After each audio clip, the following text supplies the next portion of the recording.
पहले तो इन्होंने कहा था कि गीता के बारे में कोई थोड़ी संशय हो तो उसको दूर कर देना, तो मैंने कहा बहुत संशय हैं, लेकिन एक संशय मैं दूर कर दूं ज़रूर, क्योंकि इन्होंने लिखा है स्वतंत्रता संग्राम और गीता।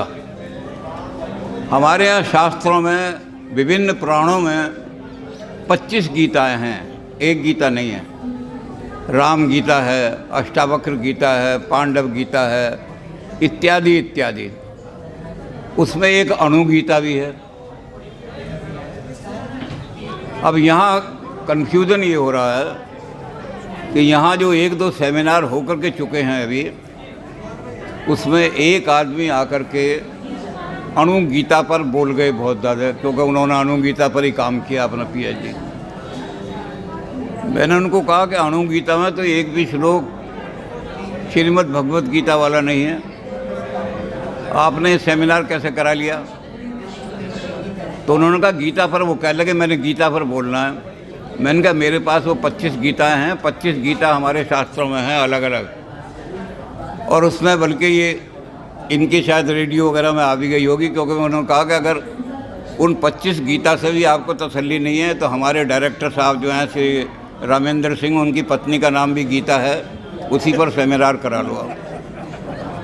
तो इस स्वतंत्रता संग्राम में अणु गीता ने, पांडव गीता ने, अष्टावक्र गीता इत्यादि ने कुछ योगदान नहीं दिया। इसमें जिस गीता ने योगदान दिया है उसका नाम है श्रीमद् भगवत गीता। तो इसलिए भगवत गीता की जहाँ बात हो तब तो आप सुने, और बातों को समझने के ऐसे लोग समय बिताने के लिए टरखा रहे हैं। तो हम श्रीमद् भगवत गीता पर ही बात करेंगे। भगवत गीता का सबसे बड़ा काम ये है कि वो जय से शुरू होती है और जय पर ही समाप्त होती है। अगर जीवन में जय प्राप्त करनी है और कहीं भी पराजय का मुंह नहीं देखना, तो गीता का पहला श्लोक और गीता का अंतिम श्लोक पढ़ लो। धर्म क्षेत्रे कुरुक्षेत्रे संवेता युत्स्वा माम का पांडवाश्च किम अकुर्वत संजय। और गीता में ये भी नहीं है कि हम नादिर शाह की तरह दुनिया को लूट करके और जय प्राप्त करें। गीता कहती है सम्यक ढंग से जय प्राप्त, यानी धर्म के लिए हम जय प्राप्त करेंगे, अधर्म के लिए, लूट मार के लिए जय प्राप्त नहीं करेंगे। तो गीता का पहला शब्द है संजय, और अंतिम जब देखेंगे यत्र योगेश्वर कृष्ण यत्र पार्थो धनुर्धरा तत्र शरीर विजय भूति, विजय हो गई। विशिष्ट प्रकार की जय मिलेगी अगर आपने गीता पर अमल किया, जो गीता में लिखा हुआ इस पर अमल किया, तो आपको विशिष्ट प्रकार की जय मिलेगी। उसमें क्या होगा? यत्र योगेश्वर कृष्ण, आपको कृष्ण का अपना मार्गदर्शन लेने के लिए खड़ा करना पड़ेगा। आज लोग भगवान को निकाल करके और नए नए समाज बना रहे हैं, नए नए सिद्धांत ला रहे हैं, लेकिन सबसे बड़ा जो सोर्स शक्ति का है, जिससे हमें शक्ति प्राप्त होती है, ऐसी शक्ति,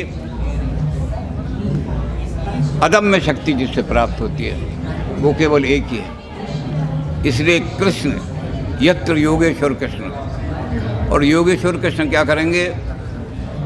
यहाँ बांसुरी नहीं बजाएंगे। कुरुक्षेत्र में कृष्ण ने बांसुरी नहीं बजाई। कृष्ण जी जब चले वहाँ से वृंदावन से, तो उनकी जो गोपियाँ थीं वो रास्ते में लेट गई, बाल खोल करके लेट गई। कहने लगे कि रथ ले जाना है तो हमारे ये बाल हैं, इनके ऊपर से रथ ले जाओ। अक्रूर जी लोग इतना काम नहीं कर सकते थे कि बालों के ऊपर से स्त्रियों के रथ ले जाएं। तो कृष्ण जी उतरे, उन्होंने कृष्ण ने कहा कि दुष्टों का संहार करने के लिए मैंने अवतार लिया है। दुष्टों को मार करके परित्राणाय साधूनाम विनाशाय च दुष्कृताम, इस काम को करके मैं आऊँगा। और वायदा करता हूँ मैं अपनी मुरली और अपना मुकुट जो है आपके पास गिरवी रखता हूँ। तो मुरली और मुकुट तो वहीं गोपियों के पास गिरवी रखा है अब भी, क्योंकि कृष्ण जी ने अभी बहुत सारे दुष्टों का संहार करना है। तो मुरली यहाँ लेकर के नहीं आई, ये मुरली बजाने की जगह नहीं है, ये 5 जन्ने बजाने की जगह है। यहाँ कुरुक्षेत्र में अगर बजेगा तो 5 जन्ने बजेगा, यहाँ मुरली नहीं बजेगी। और इस 5 जन ने देश को जगा दिया। जब हम संग्राम की बात करते हैं, स्वतंत्रता संग्राम की, तो हम ये सोचते हैं कि कहाँ से शुरू करें। हमारा स्वतंत्रता संग्राम तो 1857 में शुरू हो गया था। उसको हम पहली स्वतंत्रता लड़ाई कहते हैं। अंग्रेज़ों ने तो उसको गदर नाम दिया था, लेकिन अब कोई गदर कहने वाला है नहीं। इतिहासों में से भी शब्द निकल गया है, पहला स्वतंत्रता संग्राम। लेकिन उसमें हम असफल हो गए। हमारे भारत के बड़े बड़े मनीषियों ने, विद्वानों ने सोचा कि इस गुलामी से, गुलामी के जुए को उतार करके फेंकने में हम असफल क्यों हो गए। तो बड़े बड़े मनीषी लगे, अरविंदो जैसे लगे आदमी, और भी लोग लगे इस तरह के। उन्होंने कहा कि जिस जाति की आत्मा सोई हुई हो, जिस जाति का स्वाभिमान सो गया हो, जिस जाति के अंदर ये कीर्ति की भावना सो गई हो कि हमने सम्मान के साथ दुनिया में रहना, वो जाति कभी सफल नहीं हो सकती। इसलिए अगर अगली लड़ाई को सफल बनाना है, स्वतंत्रता संग्राम को सफल बनाना है, तो पहले भारत की आत्मा को जगाओ। जब आत्मा जाग जाएगी, स्वाभिमान जाग जाएगा, और उस समय देश का एक आदमी खड़ा होगा, तो फिर वो मौत की परवाह नहीं करेगा। वो अपने स्वाभिमान की परवाह करेगा, वो अपनी कीर्ति की परवाह करेगा। तो लोगों ने कहा कि कैसे जगाओगे आत्मा को। भारत की आत्मा जो सो गई है, हमें क्या सिखाया गया। अंग्रेज़ कह रहा है तुम्हारा कर्तव्य यह है कि मेरे घोड़ों की लीद उठाया करो। तो हमने कहा भारतीय लोगों का भाग्य यही है, जो हमें कर्तव्य दे दिया, जो हमें ड्यूटी बता दी, उस कर्तव्य को निष्ठा से पालन कर देना, यही भारतीयों का हमारा भाग्य है और यही हमारी नियति है। तो हमने अंग्रेज़ों की सेवा करने में, उनके जूते चाटने में और सब कुछ करने में ये समझा कि यही हमारी भारत की। कभी ये सोचा ही नहीं कि हमें सम्मान के साथ रहना है। गीता ने सम्मान के साथ रहना है। इस सम्मान को जगाने वाले लोग जो थे, उन्होंने गीता को उठाया। सबसे पहले अरविंदो ने उठाया। अरविंदो ने जो गीता पर ऐसे जो गीता लिखे, उसमें आदमी को इतना ऊंचा उठा दिया। भारत का आदमी जिसने भारत में जन्म लिया है, वो तो कभी भी किसी का गुलाम बन करके अपनी कीर्ति को नष्ट करके रह ही नहीं सकता। भारतीयों ने तो अपनी कीर्ति को बचाने के लिए अपने सर कटाए हैं। अब कैसे ये हो गया कि भारतीय गुलामी को अपना भाग्य समझ के बैठ गए। तो अरविंदो ने गीता पर, अब चूँकि समय की पाबंदी करनी है, इसलिए मैं अरविंदो की सारी गीता आपको नहीं बताऊंगा। अरविंदो ने गीता के अंदर आत्मा के उत्थान के बारे में इतना कुछ लिखा कि एक एक अरविंदो की गीता जहाँ गई, लोगों को स्वाभिमान से जीना सीख, सर उठा के जीना सीख रहा है। क्योंकि गीता का एक वाक्य ही काफ़ी है। कृष्ण ने कहा अर्जुन को, अर्जुन अब कीर्ति होकर के जीने से मर जाना अच्छा है। संसार के अंदर अगर जीना है तो कीर्ति के साथ जियो, सम्मान के साथ जियो, स्वाभिमान के साथ जियो, और अगर नहीं जी सकते तो मर जाओ तो अच्छा है। ऐसी जाति का ही मर जाना अच्छा है जिसका स्वाभिमान नष्ट हो गया। तो अरविंदो ने स्वाभिमान जगा दिया। अरविंदो की गीता पढ़ो, आत्मा का और मनुष्य का कितना ऊंचा है, और उसका निष्कर्ष निकालने पर आपको लगेगा कि जो कल्पना उन्होंने डिवाइन लाइफ डिवाइन में की थी कि सुपरमैन इज़ कमिंग, उन्होंने कहा वो सुपरमैन भारत में आएगा, संसार का कल्याण करने वाला होगा, वो सुपरमैन भारत में आएगा। और ये गीता जिसको कह रही है कि जो अपनी कीर्ति के लिए, अपने देश की कीर्ति के लिए, अपनी संस्कृति की कीर्ति के लिए सब कुछ बलिदान कर देगा, लेकिन अपकीरत होकर के नहीं रहेगा। तो अरविंदो की गीता लोगों ने पढ़नी शुरू की। अब अरविंदो के बाद दूसरे आए हालांकि वैसे तो अरविंदो से 3 साल बड़े थे गांधी जी। गांधी जी ने भी अनासक्ति योग लिखा गीता का। उन्होंने कहा गीता ही है जो देश को जगा सकती है। अगर गीता नहीं होगी तो देश नहीं जागेगा। तो गांधी जी ने भी गीता को उठाया। वैसे तो गांधी जी ने बहुत कुछ लिखा है। गांधी ने लिखा है कि मैं गीता को अपनी जेब में रखता हूँ। जीवन में मेरे जब भी कोई समस्या आई है मैंने गीता निकाल करके देखी है और मुझे ये लगा है कि वही कृष्ण खड़े हुए अर्जुन को जैसे उपदेश दे रहे हैं, इसी तरह मुझे कृष्ण भी उपदेश दे रहे हैं, सही रास्ता दिखा रहे हैं। लेकिन गीता उन्होंने अनासक्ति लोग लिख करके और भारत को दिखाया, भारत को जगाया। इसलिए अनासक्ति योग को कहते हैं कि गांधीयन समाजवाद है। वो मार्क्स के समाजवाद के जवाब में लिखा है उन्होंने, और उसमें एक चीज़ लिख दी मार्क्स से अलग। लोग कहते थे Gandhi means Marx minus violence is equal to Gandhi. लेकिन गांधी जी ने कहा कि मैंने मार्क्स से कुछ नहीं लिया। My socialism has not been borrowed from any other country. मैंने सारा सोशलिज्म गीता से निकाला है। और गीता में से क्या निकाला है? उन्होंने कहा मैंने मार्क्स तो ये कहता था कि जितनी प्राइवेट प्रॉपर्टी है इसको पब्लिक की, समाज की बना दो। लेकिन मैंने इससे आगे बढ़ा दिया गीता के अंदर। मैंने कहा ये प्राइवेट प्रॉपर्टी और मकान और ज़मीन, इनसे कुछ काम नहीं चलेगा, देश का उत्थान नहीं होगा, समाज का। ये जो मेरा शरीर है और ये जो मेरे बच्चे हैं ये भी मेरे नहीं हैं, ये उसी ईश्वर की प्रॉपर्टी है। और ईश्वर कौन है? उन्होंने कहा ईश्वर ये समाज। गांधी जी ने कहा कि कलेक्टिव कॉन्शियसनेस ही ईश्वर है।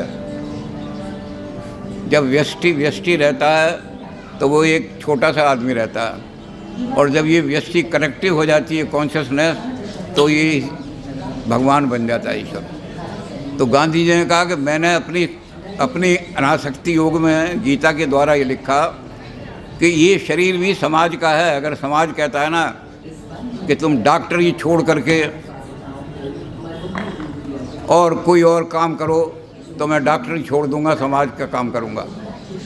समाज कहता है तुम्हारे 4 लड़के हैं, तुम इनको इंजीनियर बनाना चाहते हो, लेकिन समाज कहता है नहीं, इंजीनियर नहीं, इन 4 बच्चों को समाज की सेवा के लिए भेजो, तो समाज का अधिकार मैं भेज दूंगा। गांधी जी ने अपनी अनासक्ति योग से लोगों के अंदर ये चेतना भर दी, क्योंकि गांधी जी ने भी यही कहा कि गीता के द्वारा जागेगा देश। अगर देश जागेगा तो गीता ही है एक माध्यम जिसके द्वारा। तो गांधी जी ने चेतना भर दी कि ये शरीर भी मेरा नहीं है, ये भी समाज का है, ये पुत्र भी मेरे नहीं है। समाज कहेगा हमें ब्रह्म सरोवर पर झाड़ू लगाने वाले नहीं मिल रहे, तो मैं 4 पुत्रों को समाज को दे दूंगा कि समाज की आवश्यकता ये है। मैं ये नहीं करूँगा कि मेरे पुत्र इंजीनियर बनेंगे। तो अनासक्ति योग में गांधी जी ने, मैंने कहा कि सारी गीता सुनानी तो बड़ी मुश्किल है, तो अनासक्ति योग का निचोड़ गांधी जी ने निकाल दिया और लोगों के अंदर ये भावना भर दी, जगा दिया देश को कि तुम्हारा कुछ नहीं, इस देश के लिए, समाज के लिए सब कुछ बलिदान कर दो, परिवार भी बलिदान कर दो। उसके बाद एक और व्यक्ति खड़े हुए, उन्होंने तो क्रांति ला दी। तिलक ने वहाँ बैठ करके गीता रहस्य लिखा, और गीता रहस्य में उन्होंने कहा कि अब तक लोग जो हैं हमें अधिकारों से वंचित करते रहे, ड्यूटी बता दी और कह दिया अपनी ड्यूटी पूरी करो। मुगलों ने कहा कि एक ड्यूटी है तुम्हारी कि हमारे हरम के लिए सुंदर सुंदर स्त्रियां भेजो। तो हमने कहा हमारी संस्कृति तो कर्तव्य की बात करती है, हमने वो भेजनी शुरू कर दी। अरे कुछ तो गीता में से पढ़ो, अब किरत होकर के मर जाना अच्छा है। तो इन्होंने गीता रहस्य में पहली चीज़ लिखी कि जितने बंदर गए थे वो लंका में पार करने के बाद, कितने थे बंदर थे? बानर कटुक उमा में देखा, सोई मूर्ख जो करण चहे लेखा। कितने बंदर हैं? पार्वती ने कहा कितने बंदर हैं आप देख के आए हो? भगवान शंकर से पूछने लगे। तो भगवान शंकर कहने लगे कि मैंने बानरों का वो दल तो देखा, बानर कटुक तो देखा, लेकिन जो उनकी गणना करना चाहे उससे ज़्यादा मूर्ख दुनिया में कोई नहीं है, अनगिनत लोग हैं। तिलक ने पहले ही लिखा है गीता रहस्य का, गीता रहस्य, गीता का रहस्य नहीं जाना लोगों ने, तो उन्होंने गीता रहस्य में लिखा है कि करोड़ों बंदर, अरबों बंदर, लाखों बंदर समुद्र को कूद कूद करके चले गए, हनुमान जी जैसे आदमी चले गए, लेकिन एक भी बंदर ऐसा नहीं जिसको समुद्र की गहराई का पता हो। ऊपर से परछाई देख ली तो कहा 6 फुट गहरा होगा, किसी ने कहा 15 फुट गहरा होगा, 16 फुट गहरा होगा। समुद्र कितना गहरा है इसका ज्ञान एक भी बंदर को नहीं था। तो उन्होंने कहा इसलिए गीता के रहस्य को नहीं समझा लोगों ने अब तक, इसलिए हम 1100 साल 1000 साल गुलाम रहे। अगर हम गीता के रहस्य को समझ लेते, गीता की गहराई को समझ लेते, तो कभी भी गुलाम नहीं बनते। और उन्होंने कहा क्यों? एक ही बात, तिलक की गीता को पढ़ो। तिलक ने अपनी गीता में लिखा कि कृष्ण का ये जो शब्द है, अपकीरत होकर के जीने से मर जाना अच्छा है। हमें किसी ने आज तक नहीं बताया कि गुलामी से ज़्यादा अपकीर्ति तो होती नहीं दुनिया में। अंग्रेज लिख रहा है अपने होटलों में, बड़े बड़े क्लबों में लिख रहा है, dogs and Indians not allowed. आप जाके देखेंगे दिल्ली के पुराने क्लबों में लिखा हुआ है, दीवार के नीचे से खोद के देखेंगे। अब इससे ज़्यादा अपमान क्या होगा हमारा? लेकिन उस अपमान को हम सहते रहे क्योंकि हमने गीता का रहस्य नहीं समझा। गीता का रहस्य था कि अगर कोई हमारा अपमान कर रहा है तो बाण उठा लो, गांडीव उठा लो हाथ में, हम अपमान होकर के नहीं रह सकते। सारा वर्णन जिस समय गांडीव धारण कर दिए, नीचे रख दिया, युधिष्ठिर ने कहा कि हम लड़ाई नहीं लड़ेंगे, हम लड़ाई नहीं चाहते, उनसे कहो 5 गांव दे दें, युद्ध नहीं होगा। भीम ने कहा जैसा भैया कहेंगे वैसे ही होगा। अच्छा, मैं हालांकि बलशाली हूँ, लोगों को मार सकता हूँ, लेकिन मैं भैया की आज्ञा का उल्लंघन नहीं करूँगा। अर्जुन ने भी गांडीव रख दिया नीचे। तो कौन खड़ी हुई? महाशक्ति। महाशक्ति खड़ी हुई द्रौपदी। गीता का ज्ञान सारा इसी पर निर्भर है। द्रौपदी खड़ी हुई, उसने कहा कि कृष्ण को कि भैया ये क्या प्रस्ताव लेकर के जा रहे हो? दुनिया में जितने कायर लोग होते हैं, बुद्धिमान लोग होते हैं, जिनके हृदय कमज़ोर होते हैं, वो अपने सिद्धांतों को, अपनी कमज़ोरी को छुपाने के लिए ऊंचे ऊंचे सिद्धांतों का सहारा लिया करते हैं। आज तुम्हारे भैया अपनी कमज़ोरी को छुपाने के लिए और ऊंचे ऊंचे सिद्धांत कोट कर रहे हैं कि फला जगह ये लिखा हुआ है, युद्ध मत करो, फला जगह लिखा हुआ है। लेकिन उनको ये कह दो कि भारत की संस्कृति में ये परंपरा कभी नहीं बनेगी। अगर वो नहीं लड़ेंगे तो द्रौपदी जाएगी। और क्या परंपरा कि 5 गांव लेकर के अपनी औरत की इज्जत बेच दो। हमने किया ऐसा। हमने मुगलों को अपनी बेटियां दी, उनसे जागीरें ली और उस पर अभिमान भी किया, हम बड़े जागीरदार हैं। लेकिन द्रौपदी जो शक्ति खड़ी हुई वो गीता का सारा एसेंस है। द्रौपदी ने अकेले सिंहनी ने गरज करके कहा, उसने कहा कृष्ण क्या परंपरा तुम भारत के लिए रखना चाह रहे हो? ये परंपरा रखोगे कि अपनी औरत की इज्जत, अपनी बहन बेटियों की इज्जत 5-5 गांवों के लिए बेचेंगे क्या? कृष्ण ने कहा कि द्रौपदी, भैया का जो आज आदेश है उसका पालन करना है, लेकिन मैं जानता हूँ कि ये पालन नहीं होगा आदेश,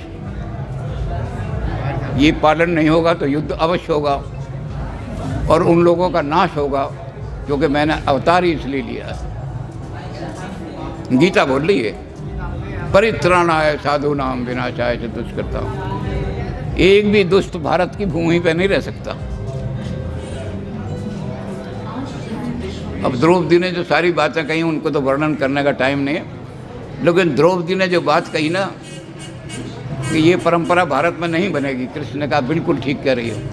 मैं तो भैया के हुक्म से बात करने जा रहा हूँ, नहीं मेरे जानता हूँ मैं कि ये बात सफल नहीं होगी और युद्ध होगा। और युद्ध में क्या होगा? युद्ध में सब दुष्टों का नाश होगा। तो तिलक ने गीता में यही कहा। तिलक ने कहा गीता के संदेश को समझो। और गीता ने जो बात कही है उसको आपने कभी ध्यान नहीं दिया। कर्मण्येवाधिकारस्ते, एक शब्द है, अधिकार की बात की है। ये अधिकार कोई फंडामेंटल राइट नहीं है कि जब चाहो बदल दो पार्लियामेंट में बिल ला करके। ये कोई ह्यूमन राइट भी नहीं है कि पार्लियामेंट, ये भगवान का दिया हुआ अधिकार है। अपना कर्म चुनने का तुझे पूरा अधिकार है। और आदमी अगर इस रहस्य को समझ लेता, man is free to choose his action, कोई उस पर अपना एक्शन इम्पोज नहीं कर सकता। भगवान ने भी जब गीता का सारा उपदेश सुना दिया तो अर्जुन को कहा कि मैंने जो कुछ कहना था कह दिया, अब तू ही देख ले कि तूने मेरी बात माननी है या नहीं माननी है। जैसा तू चाहे वैसा कर।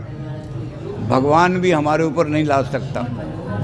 मैं स्वतंत्र हूँ। इसलिए अगर कोई मुझे कहेगा कि तुमने अंग्रेज़ों के घोड़ों की लीद उठानी है, तो मैं कहूँगा ये मैंने तय करना है कि लीद मैंने उठानी है या अंग्रेज़ों से लीद उठवानी है। तिलक ने कहा इसलिए जागो, अपने अधिकार को पहचानो। तुम्हारा अधिकार ये है कि अंग्रेज़ हिंदुस्तान में नहीं रह सकता, और उन्होंने कहा इसलिए मेरा अधिकार। पहली बार उन्होंने हिंदुस्तान में घोषणा की गीता में, स्वतंत्रता हमारा जन्म सिद्ध अधिकार है, उसे हम लेकर के रहेंगे। ये है स्वतंत्रता का आंदोलन, यहाँ से शुरू होता है। कोई हमें नहीं रोक सकता। ये फंडामेंटल राइट से भी ज़्यादा है। ये स्वतंत्रता, इस अधिकार को किसी ने बताया नहीं आज तक। 1100 साल हम गुलाम रहे, किसी ने नहीं बताया कि आज़ाद रहना हमारा अधिकार है, हम आज़ाद रहेंगे। ये रहस्य, बहुत सारे ऐसे रहस्य हैं जो तिलक ने निकाले। और उसके बाद सबसे अंत में विवेकानंद जी आए। विवेकानंद जी ने सारे संसार के अंदर एक वेदांत की धाक तो जमाई दी थी। अब इसमें भी जो गुलामी का इतिहास पढ़ेंगे उन्हें लगेगा कि दो आदमी ऐसे थे, एक तो एल्बर्ट स्वीट्ज़र और एक मैकेंजी। दो आदमियों ने इतनी कीचड़ उछाली है भारतीय संस्कृति पर कि उसको पढ़ कर के सर झुक जाता है। कोई तो कह रहा है भारत जो है it is a land of coolies, कुलियों की माता कहलाने का अवसर ही क्यों आया। कुलियों की माता कहलाने का अवसर इसलिए आया कि हमने गीता को अच्छी तरह नहीं समझा था। तो विवेकानंद ने इन सब का उत्तर जवाब दिया।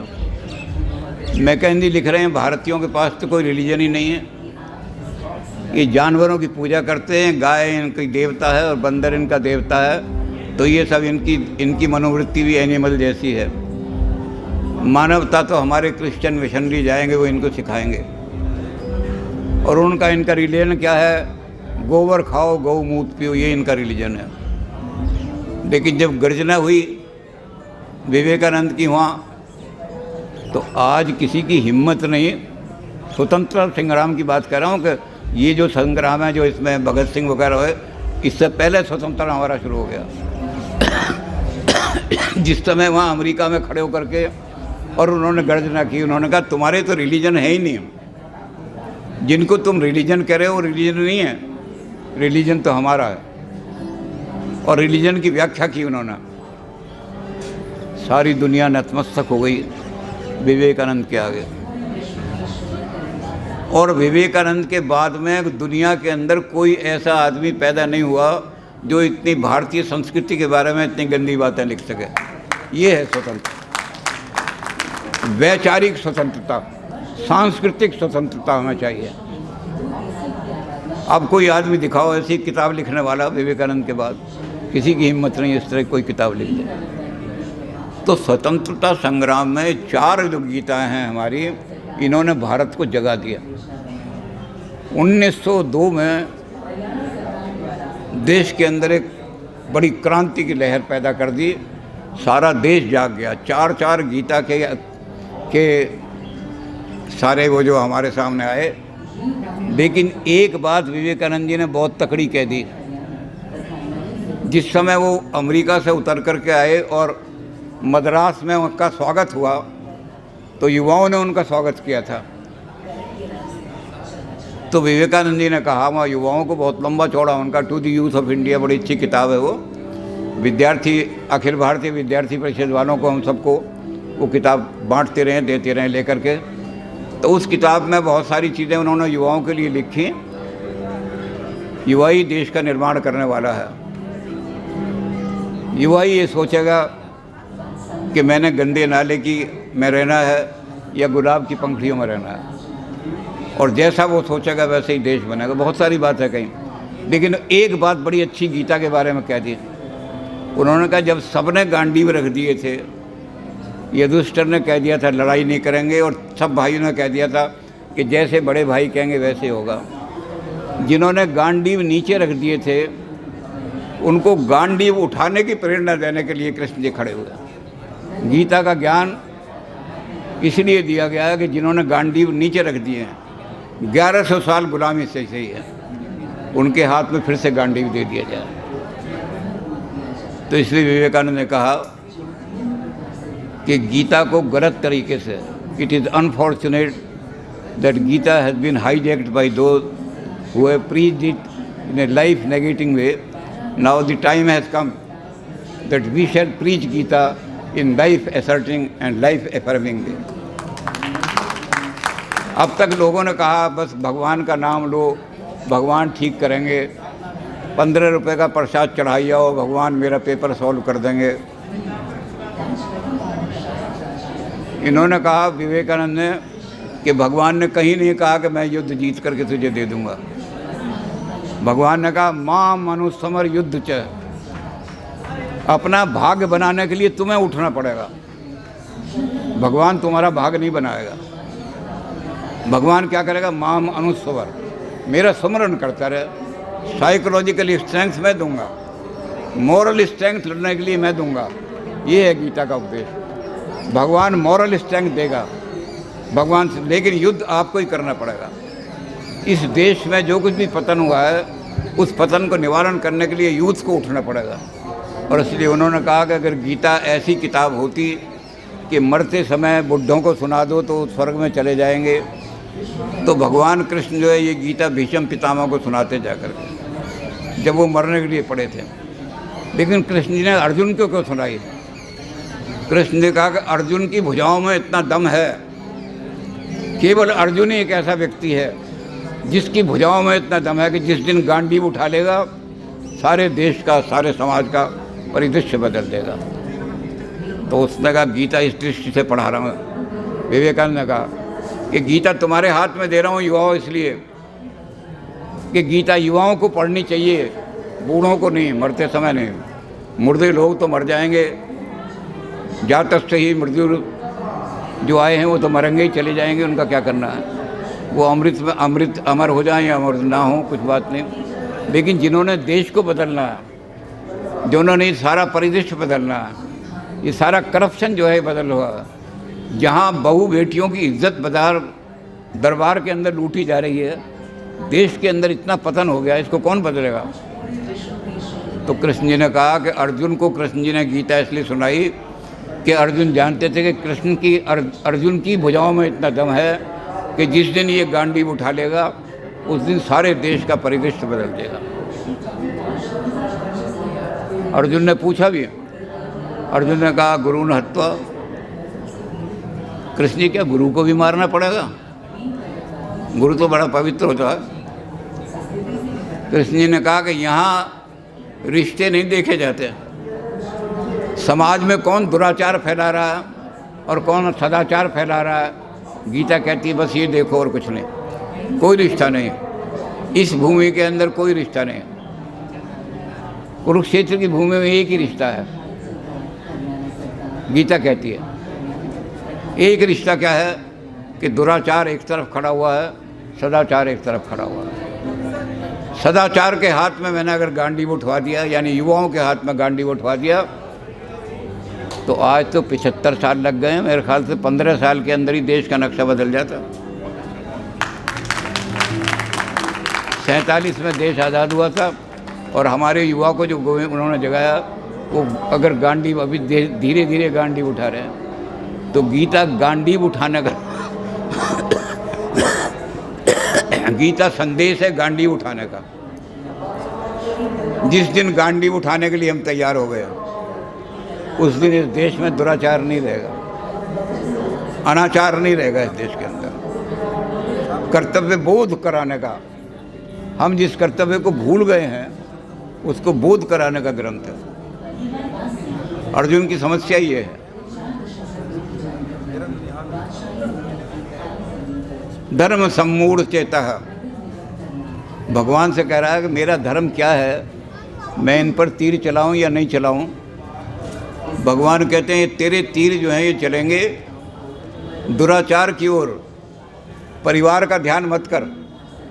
जिस समय देश को निर्माण को करना हो तो सैकड़ों परिवार बलिदान हो जाते हैं, हुए बलिदान। हमारे देश के जो स्वतंत्रता सेनानी थे उन्होंने अपने परिवार बलिदान कर दिए। सबसे छोटी उम्र का आदमी है खुदीराम बोस, और खुदीराम बोस बलिदान होने जा रहा है देश पर। गीता हाथ में उसके।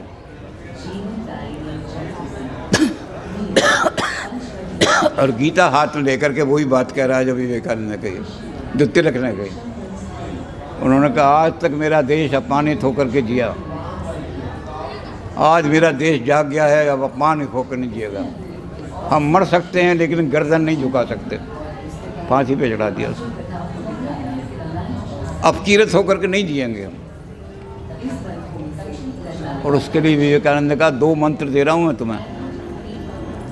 जब भी गीता को समझना हो, सॉल्व करना हो, तो 2 मंत्र हैं जो फंडामेंटल मंत्र हैं।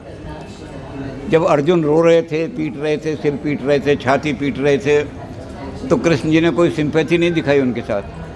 जब अर्जुन बोल चुके तब कृष्ण जी ने बोलना शुरू किया।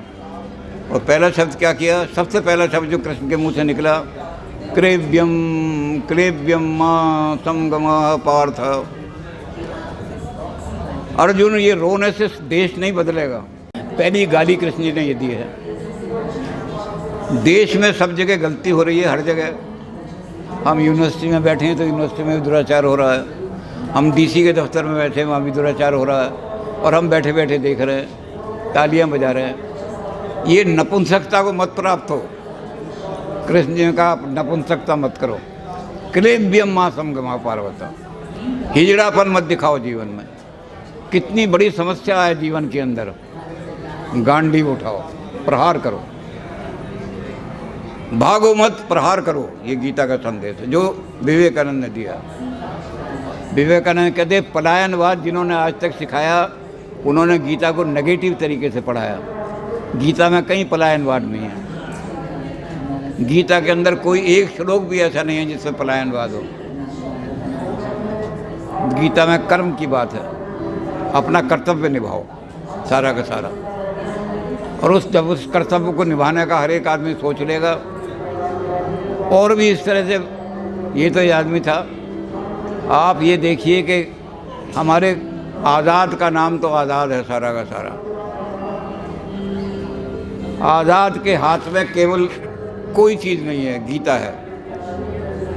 काकोरी केस के बाद अब मैं बता रहा हूँ कि देश की चिंता करनी है, घर की चिंता छोड़ो। ये मेरा परिवार है।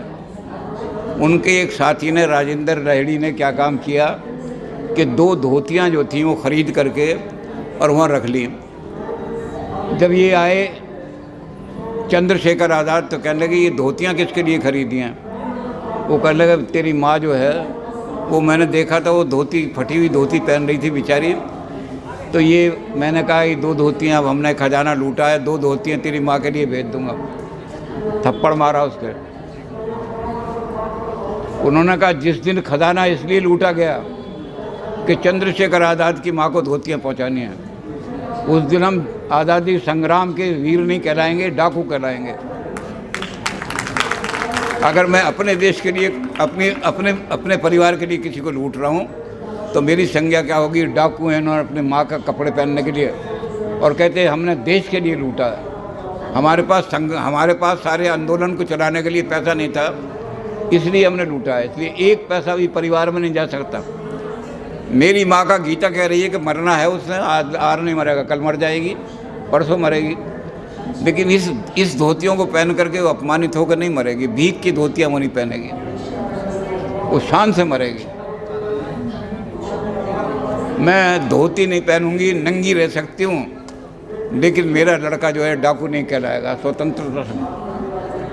और चंद्रशेखर आज़ाद का भी यही हुआ कि गीता हाथ में है, और गीता हाथ में लेकर के जा रहे हैं गीता गाते हुए।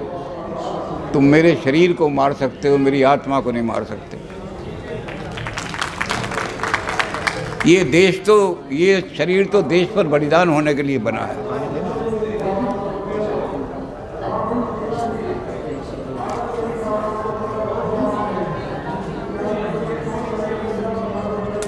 उनके साथी भी ऐसे ही थे, राम प्रसाद बिस्मिल।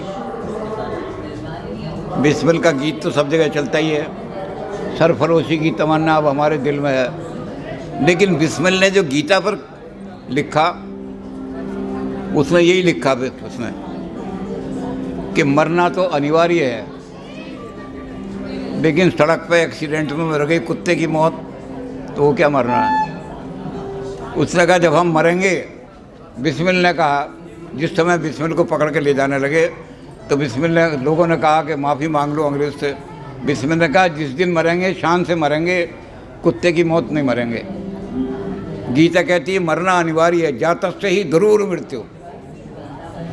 अर्जुन को कह रहे हैं कृष्ण जी कि जिनको तू कह रहा है मैं इनको नहीं मारूंगा, अगर तू नहीं मारेगा तब भी मरेंगे ये, क्योंकि जिन्होंने जन्म लिया मरेंगे।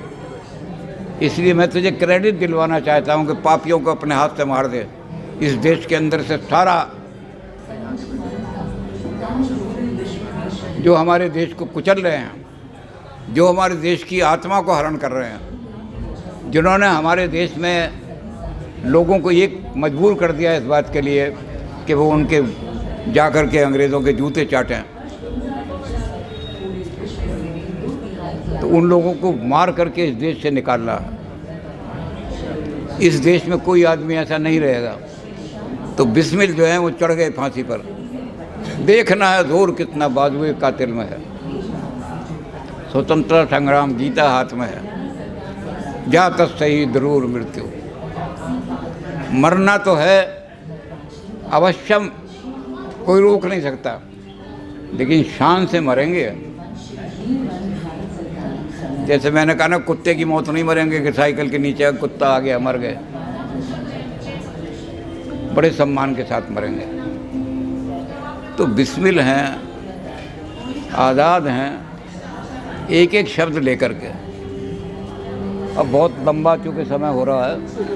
उद्धम सिंह जिस समय गए इंग्लैंड के अंदर, तो उन्होंने उद्धम सिंह से कहा कि हमारी परंपरा ये है इंग्लैंड की, अंग्रेज़ी लॉ की, कि जब किसी को मौत की सज़ा दी जाती है तो उससे उसका अंतिम इच्छा पूछी जाती है कि तुम्हारी अंतिम इच्छा क्या है।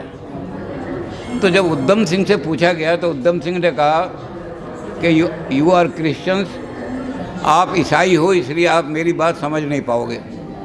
उन्होंने कहा नहीं आप बताओ हम समझ पाएंगे। कहते मैं हिंदू हूँ, और हिंदू जो है पुनर्जन्म में विश्वास करता है, बार बार जन्म में। तो मेरी इच्छा ये है, लिख लो। उद्धम सिंह कह रहे हैं गीता उठा करके, गीता का वाक्य कह रहे हैं, बार बार जन्म लेता है आत्मा, पुनर्जन्म होता है एक बार। उन्होंने कहा मेरा धर्म ये कहता है कि ये जो शरीर है ये जातस्य ही ध्रुव मृत्यु, ध्रुवम जन्म मृतस्य, दोबारा जन्म ले लूँगा मैं। तो मेरी इच्छा लिख लो। जज कहने लगा लिखवाओ। कहने लगा मेरी इच्छा ये है कि बार बार मैं जन्म लूँ और अंग्रेज़ों की छाती में गोली मारूं, उस समय तक जब तक अंग्रेज़ हिंदुस्तान से नहीं भाग जाता। जज ने कहा he is very dangerous man, इसको तुरंत मारो। ये गीता बोल रही है, उद्धम सिंह नहीं बोल रहा, गीता बोल रही है। अरे तुम आज मुझे मार दोगे, मैं 6 बार जन्म लूँगा और 6 बार अंग्रेज़ की गोली में, अंग्रेज़ की छाती में गोली मारूंगा। तो स्वतंत्रता संग्राम में गीता बहुत। अब एक चीज़ है जिस पर थोड़ी सी लोगों ने विवाद पैदा किया, लेकिन हमारे पास प्रमाण है। लोगों ने कहा कि भगत सिंह जो है वो सोशलिस्ट समाज के, सोशलिस्ट सोसाइटी के उन्होंने बनाई थी, वो सोशलिस्ट थे। लेनिन और मार्क्स का उन पर असर था। तो होगा, हम कहते हैं कोई हार्ज नहीं, दुनिया में 1000 तरह की किताबें, सब तरह की किताब पढ़ो। लेकिन हमारे पास इस बात का प्रमाण है कि जिस समय भगत सिंह फांसी के तख्ते पर चढ़ने गए, तब उनके हाथ में जो किताब थी वो गीता ही थी। और उन्होंने वही वाक्य कहे थे।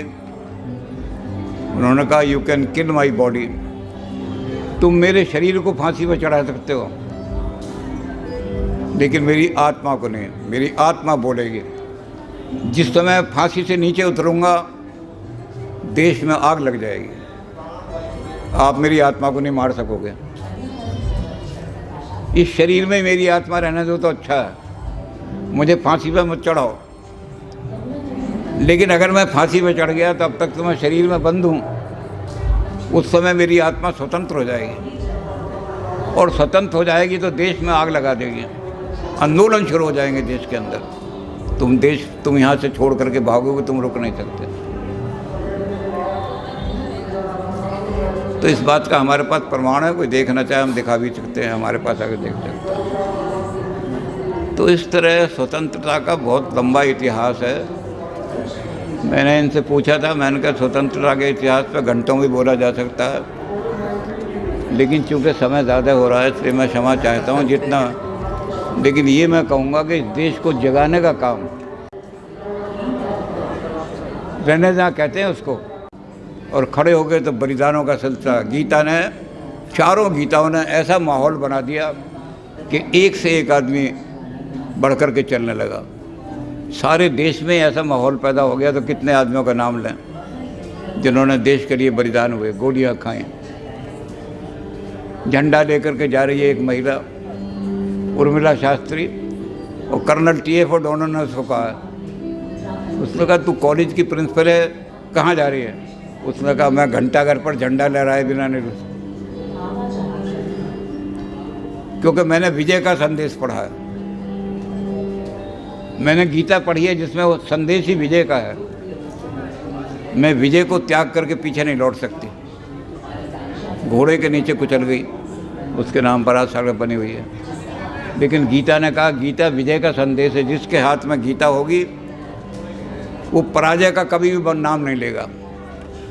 लेकिन एक ही काम करनी पड़ेगी जो हमें नहीं सिखाया गया।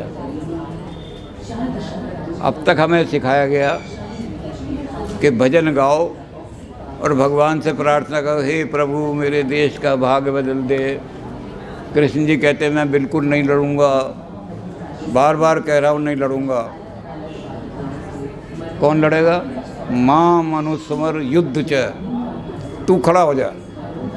देश के एक एक वासी को कह दिया कि अपना देश का भाग बनाने के लिए तुम्हें खड़ा होना पड़ेगा। जहाँ जहाँ जब बैठे हो, जिस जिस काम में आप बैठे हो, अगर डाक खाने में बैठे हो तो डाक खाने में बैठ करके भेजो कि मैं इस देश का भाग बनाने वाला हूँ। डाक खाना एक आदर्श डाक खाना बन जाए। गीता हाथ में लो। गीता कहती है योग जो है, योगा कर्मसु कौशलम। गांधी जी ने इस पर बहुत लिखा है। गांधी जी ने लिखा है, और आज अमेरिका में बाम हैं, A.H. बाम, उन्होंने गीता का जब अनुवाद किया तो बाम ने कहा कि गीता से हमने एक ही चीज़ ली है, द प्राइड ऑफ एक्सीलेंस। और वो प्राइड ऑफ एक्सीलेंस क्या लिया है? वो ये लिया है जो गीता कहती है, ये योग जो है आजकल जो चल रहा है, योग की दुकानें हैं कि जी इधर को हाथ हिला लिया, इधर को हाथ हिला लिया तो पेट का दर्द ठीक हो गया। लेकिन गीता कहती है ये योग नहीं है। योग का मतलब कंटिन्यूअस अभ्यास। किस चीज़ का? परफेक्शन का। योगा कर्मसु कौशलम। मैं अंग्रेजी पढ़ा रहा हूँ तो सारी ज़िंदगी मुझे चाहे अभ्यास करना पड़े, मैं ये अभ्यास करूँगा कि मुझसे अच्छी अंग्रेजी नहीं पढ़ा सकता कोई। ये है गीता का योग। तो बाम यही कह रहे हैं। बाम कह रहे हैं मैंने गीता से ये लेकर के अमेरिकन यूथ को कहा है, द टाइम इज़ कमिंग, तुम गीता पढ़ो और ये टाइम आ रहा है कि तुम ये कहोगे दुनिया के सामने फ्रॉम निडल टू मिसाइल हमसे अच्छी कोई नहीं बना सकता दुनिया में। तो अमेरिका के यूथ जिस चीज़ को कह रहे हैं भाग बनाने के लिए, देश का भाग बनाने के लिए, भारत का आदमी क्यों नहीं कहता है? भारत गीता तो हमने दी है, इसलिए कि हमें गीता का वो जो विवेकानंद ने कहा, उसने तिलक ने कहा कि अनफॉर्चुनेट ये है कि गीता उन लोगों के हाथ में, Gita has been hijacked by those जिन्होंने गीता को नेगेटिव ढंग से पढ़ाया, एसर्टिव नहीं, एसर्टिव रूप ढंग में पढ़ो। और इसलिए गीता को पढ़ करके कहो कि 75 साल जो हो गए हैं हमारे आज़ादी महोत्सव के, हमारे हाथ में गांडीव उठा लिया अब हमने। हमारी विद्या भारती जैसी संस्थाएं युवाओं को संस्कार दे रही हैं, इनके हाथ में गांडीव आ गया है। अब संसार में किसी के कोई हमें पराजित नहीं कर सकता। अर्जुन को वरदान था, जब तक गांडीव तेरे हाथ में रहेगा तो अपराजय रहेगा, क्योंकि गीता में जय ही जय लिखा हुआ, शुरू में विजय अंत में विजय। तो गांडीव उठा लो हाथ में और गांडीव उठा करके देश को दुनिया का सर्वश्रेष्ठ समाज बना दो। पता नहीं मैंने कितना समय ले लिया, अगर ज़्यादा समय ले लिया तो उसके लिए मुझे क्षमा करना, क्योंकि जब आदमी बोलना शुरू करता है तो या तो पीछे से आके रोक देते और नहीं तो फिर उसे पता नहीं रहता। तो मैंने गीता के जो वाक्य थे औरों के सुनाए, इसलिए नहीं सुनाए कि घंटा और लग जाता कि तिलक ने ये लिखा है, उन्होंने उनका संकेत ही कर दिया है। तो इसलिए क्षमा चाहता हूँ दोनों कारण से कि मैं पूरी तरह से गीता को व्याख्या नहीं कर सका, और इस कारण से कि मैंने आपका समय ज़्यादा ले लिया। जब ज़्यादा समय लेते हैं तो आदमी बोर हो जाता है। तो आपने एक मेरी बोर होने वाली बातें भी बड़े दिल से सुनी, दिलचस्पी से सुनी, उसके लिए मैं आपका बहुत ही आभारी हूँ।